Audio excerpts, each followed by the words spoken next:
We're very interested in giving things the feeling of life, so things really using tricks from puppetry. So we want to make huge creatures that people will spend time with. The idea behind Squeeze Me came from watching people interact with our previous work in a really tactile and engaged way, and we thought it would be amazing to make a piece of work that was able to respond to that input that people were already giving it. So it's a piece of work that consists of 5 separate creatures set around a space, which we've worked really hard to make the shape of appealing so that people instinctively feel invited to go and touch them and have this unusual interaction.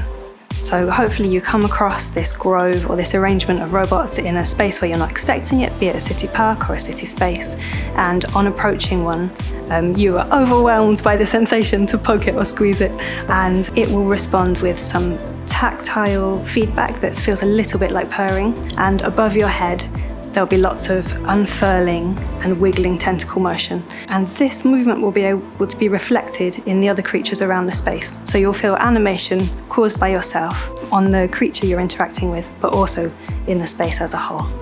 Play is really important to us. I think play is fundamental. It's often a thing people don't do as much as we think they should, because they're being serious and adult and they've got jobs to go to, you know, all that stuff.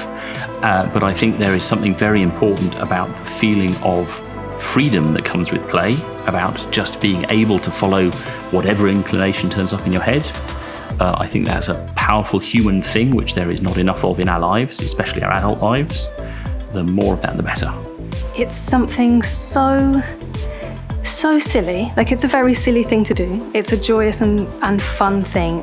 We hope that that is enough to break people's everyday spell, every day rushing around, every day I have to do this, and that it's a real invite to stop and indulge in something that is a mood lifter, and also that there's an encouragement for people in the same space to share the experience together. The work is ready to tour, which is really exciting, and we're hoping it goes on to have a long life being shown in all sorts of fantastical places. It's a real benefit that it doesn't require mains power. That opens up a lot of doors that haven't been available to our work before. This work is really for anybody that comes across it. That's what we're aiming for. We're not making a sort of complicated cerebral experience. We're making something very immediate and playful and joyful, and we hope that anybody that sees it will be going, I don't know what that marvellous thing is, but I would like to hug it.